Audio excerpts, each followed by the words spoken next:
Bapak Ibu Saudara terkasih dalam Tuhan, Allah yang kita sembah adalah satu pribadi yang baik.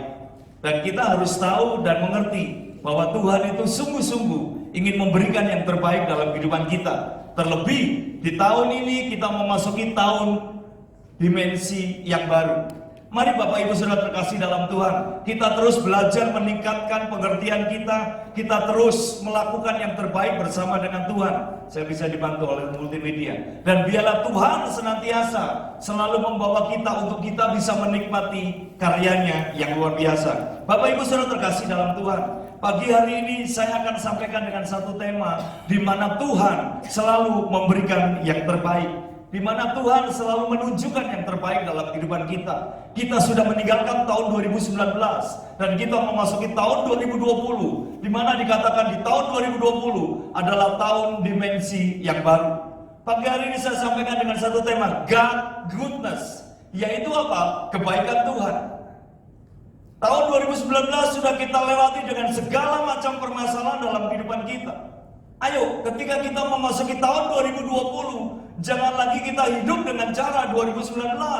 Biarlah kita hidup menikmati satu karya Tuhan yang luar biasa. Tuhan ingin menunjukkan kepada kita sesuatu yang begitu indah. Semua ini bisa terjadi bukan karena kepandaian kita. Kita bisa melewati tahun 2019 terjadi bukan karena kepandaian kita, dan juga bukan karena kekuatan kita. Gak ada karena gunanya apa-apa. Bukan karena kepandaian, bukan karena kekuatan, dan juga bukan karena kekayaan kita. Hati-hati dengan itu. Ya, terlebih lagi bukan karena kemampuan ataupun juga jabatan kita.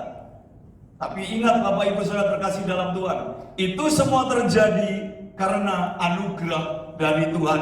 Yang percaya katakan amin. Saya bisa ada sampai hari ini, Bapak Ibu Saudara bisa ada sampai hari ini. Itu semua karena anugerah Tuhan. Kepandaian kita, kemampuan kita, kekuatan kita, jabatan kita, kekayaan kita gak akan ada gunanya apa-apa. Tapi kalau kita mendapatkan satu anugerah dari Tuhan, saya sangat terlalu percaya kita pasti bisa menerima yang terbaik. Dan itulah yang menjadi rencana Tuhan di dalam kehidupan kita. Di dalam Roma 12 ayat 1 sampai 2 dituliskan di situ. Karena itu saudara-saudara, demi kemurahan Allah, aku menasihatkan kamu supaya kamu mempersembahkan tubuhmu sebagai persembahan yang hidup, yang kudus, dan yang berkenan kepada Allah. Itu adalah ibadahmu yang sejati. Janganlah kamu menjadi serupa dengan dunia ini, tetapi berubahlah oleh pembaharuan budimu, sehingga kamu dapat membedakan manakah kehendak Allah, apa yang baik, yang berkenan kepada Allah, dan yang sempurna. Setiap kita, siapapun kita, apapun jabatan dan bagaimanapun kondisi kita, bawalah hidup kita menjadi pribadi yang berkenan di hadapan Tuhan. Yang siap katakan amin. Bawa hidup kita berkenan di hadapan Tuhan. Kalau hidup kita berkenan di hadapan Tuhan, kita tahu mana kehendak Allah, apa yang baik dan yang sempurna. Sehingga hidup kita di tahun 2020 itu akan semakin baik. Kehidupan kita di tahun 2020 akan bisa mendapatkan sesuatu yang baik. Kata dimensi itu berbicara masalah ukuran, panjang, tinggi, lebar, luas, dalam, isi. Nah, kalau kita hidup benar di dalam Tuhan, Bapak Ibu Saudara terkasih dalam Tuhan, Tuhan dengan anugerahnya yang begitu luar biasa akan menambahkan lebih lagi sesuatu yang begitu luar biasa boleh terjadi dalam kehidupan kita. Itu Tuhan. Saya bangga punya Allah seperti Dia, yang senantiasa selalu membawa kita untuk bisa menikmati satu karya Tuhan yang begitu luar biasa. Makanya nggak salah kalau di dalam Yeremia 9 ayat 23 sampai 24 dikatakan, beginilah firman Tuhan, janganlah orang bijaksana bermegah karena kebijaksanaannya, janganlah orang kuat bermegah karena kekuatannya, janganlah orang kaya bermegah karena kekayaannya. Tetapi siapa yang mau bermegah, baiklah bermegah karena yang berikut, bahwa ia, yaitu kita semua, memahami dan mengenal aku, bahwa akulah Tuhan yang menunjukkan kasih setia, keadilan, dan kebenaran di bumi. Sungguh semuanya itu kusukai. Demikianlah firman Tuhan. Kalau kita sanggup membawa hidup kita berkenan di hadapan Tuhan, Bapak Ibu Saudara terkasih dalam Tuhan, nggak mungkin kita nggak dapatkan yang terbaik. Sebab Tuhan senantiasa selalu menyediakan yang terbaik dalam kehidupan kita. Apapun tantangannya, apapun yang terjadi di depan kita. Jangankan Bapak Ibu Saudara, saya aja ngalamin bagaimana orang memojokkan kehidupan saya, bagaimana orang mulai mengatur kehidupan saya. Tapi saya tetap taat sama Tuhan, karena saya tahu Tuhan yang memberikan anugerah kepada saya. Kalau saya sampai hari ini boleh ada sebagaimana kami ada, sebagaimana saya ada, bukan karena kekuatan saya, bukan karena kepandaian saya, tapi karena Tuhan memberikan anugerah yang terbaik. Dan saya selalu berkata kepada istri dan kedua anak saya, apapun yang terjadi, papi nggak akan mundur. Nih, saya ngomong, apapun yang terjadi nih, orang mau ngomong apapun, aku nggak peduli. Kalau Tuhan yang ngomong, baru aku peduli. Kenapa? Saya belajar untuk membawa hidup saya berkenan di hadapan Tuhan. Saya belajar. Saya tidak mungkin menyampaikan kepada jemaat yang dikasih oleh Tuhan, ayo bawa hidup berkenan. Sementara saya pribadi yang ngomong, nggak membawa hidup saya berkenan di hadapan Tuhan. Itu bohong itu namanya. Saya tidak mau hanya sekedar khotbah saja, enggak. Tapi saya juga harus bisa menjadi pelaku firman Tuhan yang baik.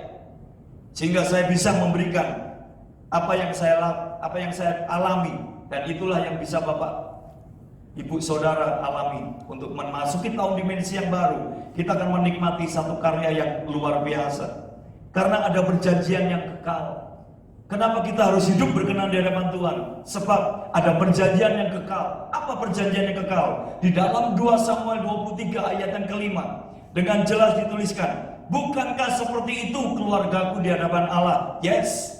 Sebab Ia menegakkan bagiku, bagi keluarga kita semua, suatu perjanjian kekal. Artinya apa Bapak Ibu Saudara terkasih dalam Tuhan?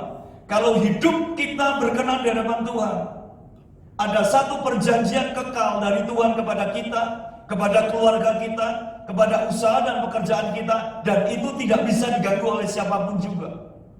Perjanjian yang kekal, teratur dalam segalanya. Artinya apa? Ada aturan mainnya Tuhan. Makanya kalau sampai hari ini kita belum terima, kalau sampai hari ini kita belum mendapatkan yang terbaik, tunggu waktunya Tuhan. Waktu Tuhan adalah waktu yang terbaik. Bukan good time, tapi God's time. Waktu Tuhan itu adalah waktu yang terbaik. Mari kita semua belajar menikmati karya Tuhan yang luar biasa. Kenapa sampai hari ini saya semakin mengerti? Semenjak Tuhan memberikan saya kehidupan yang kedua, ya, di tengah waktu saya tidak berdaya di kamar rumah sakit, saya ngobrol sama anak saya, dan Tuhan ngomong, saya suruh anak saya nulis. Kenapa? Tuhan ngomong apa? Hati-hati dengan kekristenan kita, hati-hati dengan kehidupan kita, dan jangan main-main dengan kepercayaan yang Tuhan sudah taruh dalam kehidupan kita. Kita mesti belajar itu lebih lagi. Dan sekarang sampai hari ini saya semakin mengerti kenapa Tuhan seperti itu. Sebab dikatakan apa? Ada perjanjian kekal, teratur dalam segala-galanya dan terjamin. Kenapa? Sebab kata Tuhan, segala keselamatanku dan segala kesukaanku, bukankah Dia yang menumbuhkannya? Apapun yang terjadi dalam kehidupan kita, cuma Tuhan yang sanggup memberikan yang terbaik. Gak ada pribadi yang lain. Gak ada satupun yang bisa menggantikan posisi Tuhan di dalam kehidupan kita pribadi lepas pribadi. Karena hanya Tuhan yang sanggup memberikan itu. Kita tinggalkan tahun 2019 dan kita memasuki tahun 2020, yaitu tahun dimensi yang baru. Ketika kita masuk tahun dimensi yang baru, mari Bapak Ibu Saudara terkasih dalam Tuhan, jangan lagi hidup dengan cara hidup kita yang lama. Ayo tinggalkan cara hidup kita yang lama, nggak ada gunanya hidup dengan cara yang baru. Tuhan udah mau datang lagi loh. Tuhan udah mau datang untuk kedua kalinya. Ngapain sih kita masih main-main dengan kehidupan kita? Ya, makanya tadi di doa saya, kita datang ke tempat ini bukan karena rutinitas. Kita pelayanan ke tempat ini bukan karena rutinitas, tapi kita datang ke tempat ini karena kita mau ketemu sama Tuhan. Dan kita bisa melihat karya Tuhan yang luar biasa, itu bisa terjadi dalam kehidupan kita. Sesuatu yang terindah Tuhan akan berikan. Makanya nggak salah kalau gembala pembina kita, Bapak Pendeta Dr. Insinyur Niko Nyotora Harjo, menuliskan, mendapatkan ini. 2 Korintus 3 ayat 18. Perhatikan ini baik-baik. Kalau kita mau membawa hidup kita berkenan di hadapan Tuhan.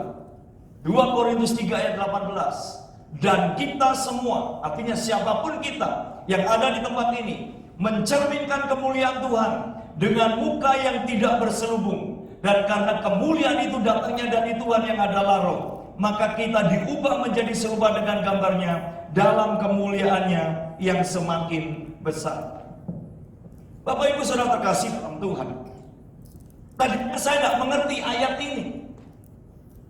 Ketika saya dapat itu tahun dimensi yang baru, the year of new dimension, ada ayat-ayatnya 2 Korintus 3 ayat 18, saya baca bolak-balik, saya baca, Tuhan ada apa ini, ada apa kok tiba-tiba ini gembala pembina saya dapat tema seperti ini dan ayatnya seperti ini.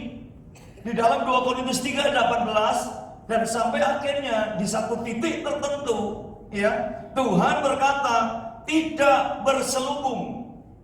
Bapak Ibu Saudara terkasih dalam Tuhan, di dalam 2 Korintus 3 ayat 18 sangat jelas sekali dituliskan, dan kita semua mencerminkan kemuliaan Tuhan dengan muka yang tidak berselubung. Ketika Tuhan tekankan kata tidak berselubung, saya tanya sama Tuhan, ada apa Tuhan? Ada apa kok sampai muka tidak berselubung? Ya, karena Tuhan. Orang yang bisa mencerminkan kemuliaanku adalah orang yang hidupnya dekat dengan aku, yang hidupnya punya hubungan yang intim dengan aku, senantiasa bersama dengan aku sampai selama-lamanya. Nih, lampu ini sinar kemuliaan Tuhan. Kalau saya dekat dengan Tuhan, artinya muka saya memancarkan sinar kemuliaan Tuhan. Yang setuju katakan amin. Tapi ketika ada selubung, gelap. Nah, dengan jelas Tuhan berbicara, sampaikan kepada umat yang aku kasih itu, buang selubung itu. Saya nggak tahu selubung apa yang ada dalam kehidupan Bapak Ibu Saudara. Saya bukan mau menghakimi, tapi saya mau ingin membongkar sesuatu yang mungkin tanpa kita sadari itu terjadi. Saya juga ngomong, Tuhan, jangan-jangan yang namanya Teddy ini punya selubung. Iya Ted, kamu punya selubung. Saya tanya sama Tuhan, selubungnya apa? Kamu tuh suka main mobil-mobilan. Makanya saya stop untuk main mobil-mobilan. Saya nggak pernah beli lagi itu. Saya hentikan itu semua. Yang ada ya udah tak simpen, tapi saya nggak nambah lagi, koleksi lagi. Saya diam, saya suka banget, bener suka, jujur. Kalau ada yang baru tuh rasanya, pengen beli itu, nggak mahal sih. Paling mahal yang 50 ya yang suka saya koleksi. Nah, saya nggak koleksi yang ratusan, yang 50.000 aja lah. Tapi Tuhan bilang itu selubung kamu kan. Bapak Ibu Saudara terkasih dalam Tuhan. Tuhan sayang sama kita, yang percaya katakan amin. Tuhan sangat sayang kepada kita. Makanya Tuhan bilang, buka dan buang selubung itu. Saya nggak tahu selubung apa yang masih ada dalam kehidupan Bapak Ibu Saudara. Tapi Tuhan dengan jelas katakan, buang dan buka selubung itu. Yang mau buka dan buang selubung, katakan amin. Izinkan Tuhan melakukan yang terbaik. Ketika kita buang selubung, kenapa kita mesti buang selubung itu? Di dalam 2 Korintus 3 ayat 14-17 dituliskan, tetapi pikiran mereka telah menjadi tumpul, sebab sampai hari ini, lihat, selubung itu masih tetap menyelubungi mereka. Sehingga apa? Jika mereka membaca perjanjian lama itu tanpa disingkapkan, karena hanya Kristus saja yang dapat menyingkapkannya. Yes. Kalau selubung itu masih ada dalam diri kita, Bapak Ibu Saudara terkasih dalam Tuhan, selama apapun Bapak Ibu Saudara mendengarkan firman Tuhan, membaca firman Tuhan, itu nggak akan pernah masuk dalam akal pikiran kita. Hidup kita akan tertutup, kerohanian kita akan menjadi tumpul. Kita nggak pernah mengerti Tuhan maunya apa. Tuhan ingin membawa kita kemana? Kenapa? Nih, tetapi pikiran mereka telah menjadi tumpul. Kenapa? Selubungnya masih tetap ada menyelubungi mereka. Mau dengar firman Tuhan kayak apapun juga, seminggu tiap hari kebaktian, nggak akan ada gunanya. Tapi kalau kita buang selubung itu, kita akan lebih mengerti. Ternyata sinar kemuliaan Tuhan itu memancar dalam kehidupan kita dan kita semakin mengerti. Sejak saat itu, sejak saat saya dapat ini, saya semakin hidup lebih lagi sama Tuhan. Pekerjaan yang saya lakukan, banyak orang bilang itu hina di mata manusia, tapi di mata Tuhan enggak. Saya lakukan itu dengan sukacita. Saya kerjakan itu dengan sukacita. Apapun yang saya harus lakukan, saya lakukan. Karena saya tahu Tuhan yang kasih anugerah itu buat saya. Itulah cara Tuhan. Nah, Bapak Ibu Saudara terkasih dalam Tuhan, beberapa waktu yang lalu di tahun 2019, saya kan juga pernah khotbah di tempat ini. Walaupun tempatnya nggak pakai gedung ini ya, Pak Pendeta Rudi ya. Saya kan ngomongkan, ayo Tuhan itu sayang sama Bapak Ibu Saudara. Dan Tuhan gak ingin kehilangan Anda, tapi Anda yang sering menghilangkan diri. Kenapa? Gak lagi hidup dengan caranya Tuhan. Tuhan sayang sama kita. Tuhan ingin selalu ada bersama dengan kita sampai selama-lamanya. Makanya ayo buang selubung itu. Izinkan Tuhan menyinari kita dengan kemuliaannya. Bapak Ibu Saudara, kalau kita dekat dengan Tuhan, kemuliaan Allah itu ada bersama dengan kita. Tidak mungkin kebutuhan kita nggak dipenuhi oleh Tuhan. Nggak mungkin. Tuhan akan selalu memberikan yang terbaik di dalam kehidupan kita. Tuhan akan selalu menunjukkan yang begitu indah. Lihat, ketika selubung itu masih ada, apa yang terjadi?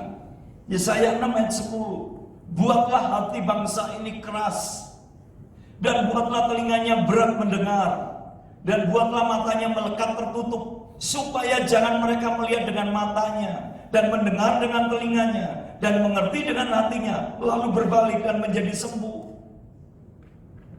Apa di sini Tuhan nggak nangis? Di tahun 2019, kalau kita masih ingat, dan semoga harus tetap ingat, Tuhan memberikan kepada kita hati yang baru, hati yang taat. Pertanyaannya, kita sudah terima belum hati itu? Kita sudah terima belum? Hati yang keras kita, hati keras kita aja loh, dikasih hati yang baru sama Tuhan. Bahkan rohnya dibiarkan tinggal tetap di dalam diri kita, sehingga kita menjadi pribadi yang taat dan siap melakukan yang baik.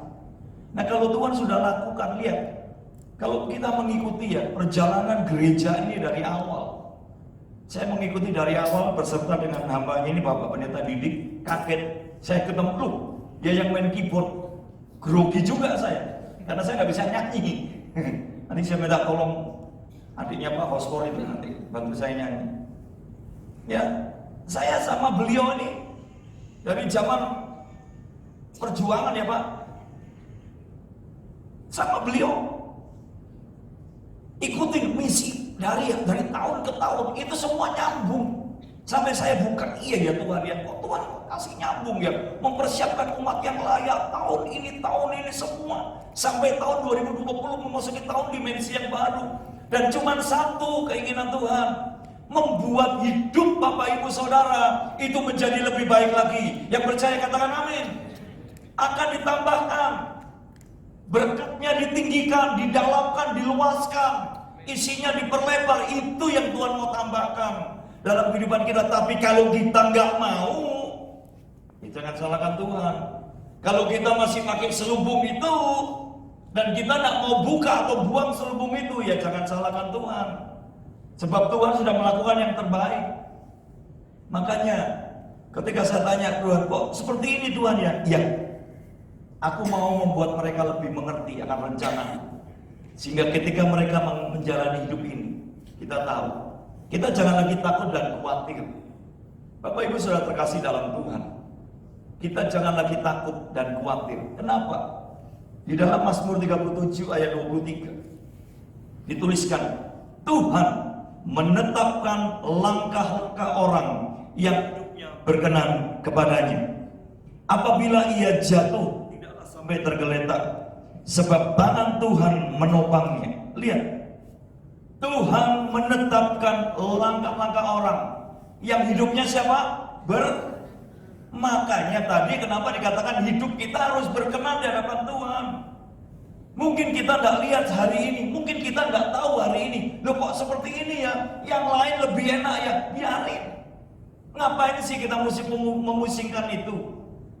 Saya kan juga pernah katakan kan, Bapak Ibu Saudara melayani orang lain boleh, bagus. Tapi pertanyaannya, sudah nggak melayani dirinya sendiri? Nah hari ini kesempatan buat kita untuk senantiasa selalu melayani diri kita, supaya kita bisa melihat karya Tuhan yang luar biasa. Dan mahakarya Allah yang begitu indah itu pasti akan terjadi dalam kehidupan Bapak Ibu Saudara, di dalam segala aspek kehidupanmu. Usaha, pekerjaan, keselamatan, kesehatan, ekonomi, itu semua akan Tuhan tambahkan. Kenapa? Karena hidup kita berkenan di hadapan Tuhan. Jadilah hidup yang berkenan kepada Tuhan. Yang siap, katakan amin. Kok ragu-ragu? Yang siap, katakan amin. Baru 20%. Yang siap, katakan amin. Kedinginan ya. Mari Bapak Ibu Saudara, saya belajar begini. Kalau saya dapat tugas khotbah, tadi Pak Rudi udah pegang tangan saya, nggak tahan saya. Buat saya itu berat banget. Karena siapa sih Teddy ini? Tapi ketika saya belajar sama Tuhan, orang lain mau pakai apa-apa terserah, tapi yang penting saya pakai hikmatnya Tuhan. Saya mau terus berjalan bersama dengan Tuhan, karena saya ingin kehidupan Bapak Ibu Saudara menjadi lebih baik dalam Tuhan. Saya ingin nanti kalau Tuhan datang kedua kali, nggak ada satupun pribadi yang ditinggalkan oleh Tuhan. Kita semua naik bersama-sama ke sana. Apa rencana Tuhan buat kita? Kenapa Tuhan ingin bawa kita hidupnya berkenan di hadapan Tuhan? Ternyata Tuhan itu punya rencana. Di dalam Ulangan 28 ayat 13-14 dituliskan, Tuhan akan mengangkat engkau menjadi kepala dan bukan menjadi ekor. Engkau akan tetap naik dan bukan turun.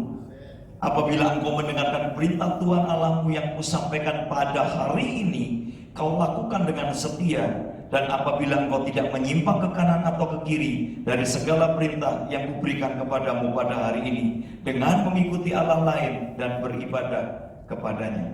Perhatikan apa yang Tuhan sedang lakukan hari-hari ini. Tuhan akan mengangkat kita menjadi kepala dan bukan menjadi ekor. Mungkin kita ngomong, enggak, aku kan masih belum memimpin perusahaan. Menjadi kepala dan bukan menjadi ekor bukan berarti Tuhan paksa kita nih. Tuhan mau taruh kita, lu pimpin perusahaan. Enggak, belum tentu seperti itu. Menjadi kepala dan bukan menjadi ekor itu berbicara soal kerohanian kita. Berbicara soal ketaatan kita. Kita taat gak sama Tuhan? Menjadi kepala dan bukan menjadi ekor. Lihat. Kalau kita sedang pergi ke satu gedung bioskop, ya, kita mau nonton satu film, mungkin kita belum tahu film apa yang bagus, film apa yang rame. Mungkin Bapak Ibu belum pernah ke sana. Ketika Bapak datang ke tempat itu kan ada banyak loket tuh. Studio 1, Studio 2, Studio 3 sampai 7, bahkan 8 atau 10. Anda pasti akan lihat antrian mana yang paling panjang, itulah film yang terbaik. Antrian mana yang paling panjang, itu adalah film yang terpopuler. Makanya Anda akan ikut situ kan. Tapi kalau yang dikatakan menjadi kepala dan bukan menjadi ekor, ketaatan Anda, kerohanian Anda akan bisa menentukan, aku mau yang ini. Kita tidak ikut-ikutan dengan cara orang lain. Kita tidak ikut-ikutan dengan kehidupan orang lain. Makanya Tuhan akan katakan, kamu akan kubawa naik dan bukan turun. Nih kita di bawah, Tuhan akan bawa kita naik, bukan turun. Pada kenyataannya banyak orang di tahun 2019, saya banyak ketemu dengan para pengusaha. Mereka nggak naik tapi mereka turun. Kenapa? Karena mereka belum tahu. Tapi di tahun 2020, saya sangat terlalu percaya kalau engkau menjadi kepala dan bukan menjadi ekor, itu berbicara kerohanianmu melebihi yang lain, ketaatanmu melebihi yang lain, sehingga engkau akan tahu apa yang Tuhan mau lakukan dalam kehidupan kita, pribadi lepas pribadi, dan engkau akan dibawa naik dan bukan turun. Itu rencana Tuhan. Ketika saya tahu ini, saya bilang, Tuhan, thank you banget. Sampaikan kepada jemaat Ted, aku akan membawa mereka taat, lebih taat lagi. Makanya di tahun 2019 Tuhan kasih kita hati yang baru, biar hati kita yang keras ini loh dihancurkan. Tapi Tuhan kasih yang baru nggak mau, aneh banget gitu. Tuhan kasih sesuatu yang begitu luar biasa, kita nolak. Kenapa? Kita merasa nyaman dengan kehidupan kita yang lama. Enggak. Nih, saya mau ngomong ya. Istri saya jabatannya lebih tinggi daripada saya. Pimpinan datang sama saya, Kok Teddy, kalau istri Kok Teddy tak naikin jadi kadep Kok Teddy nggak apa-apa. Nggak apa-apa, silakan. Kok Teddy nggak khawatir? Enggak. Kenapa? Dia tetap istriku kok. Iya. Dan aku tetap sebagai suami. Aku enggak takut. Nanti terjadi peperangan enggak? Oh, enggak ada peperangan kita mah. Kecuali kalau dia masak ikan, enggak ada apa-apa, nah itu perang. Karena saya enggak suka ikan. Tapi enggak sampai perang gimana? Oh gitu ya Kok Teddy? Iya. Jadi enggak apa-apa Kok Teddy, silakan. Banyak orang ngomong sama saya, kok boleh sih diangkat? Ya silakan. Kalau memang dia berhak untuk naik, kenapa saya mesti halang-halangin? Apa saya turun? Enggak. Saya naik. Naik apa? Naik lantai 2 karena kantor saya di lantai 2. Saya nggak pusing dengan itu. Di situ Tuhan mengajarkan kepada saya, ketaatanmu membawa engkau naik dan bukan turun.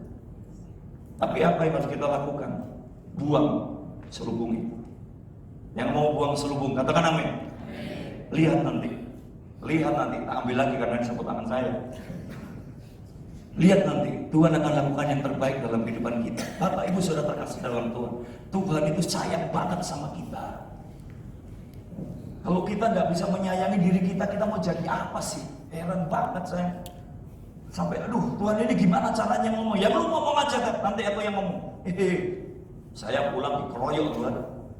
Enggak, kata Tuhan, aku akan jaga kok. Jadi, apa yang harus kita lakukan? Mendengar suara Tuhan. Kalau kita tidak mendengar suara Tuhan, kita nggak dapat. Caranya mendengar suara Tuhan, ya punya hubungan yang intim. Makanya sinar kemuliaan itu terus ada. Dekat dengan Tuhan. Mendengar suara Tuhan. Sebab ketika kita bisa mendengar suara Tuhan, sesuatu yang luar biasa terjadi. Ketika kita mendengar suara Tuhan. Ulangan 28 ayat 1 dan 2. Yang dituliskan demikian. Jika engkau baik-baik mendengarkan suara Tuhan Allahmu dan melakukan dengan setia segala perintahnya yang kusampaikan kepadamu pada hari ini, bukan nanti, bukan besok, bukan minggu depan, pada hari ini, maka Tuhan Allahmu akan mengangkat engkau di atas segala bangsa di bumi. Segala berkat ini akan datang kepadamu dan menjadi bagianmu jika engkau mendengarkan suara Tuhan Allahmu. Lihat ini. Ya, jika engkau baik-baik mendengarkan suara Tuhan Allahmu dan melakukan dengan setia segala perintahnya, perintah Tuhan yang kusampaikan kepadamu pada hari ini, maka Tuhan Allahmu yang pertama akan mengangkat engkau di atas segala bangsa di bumi. Segala bangsa di bumi.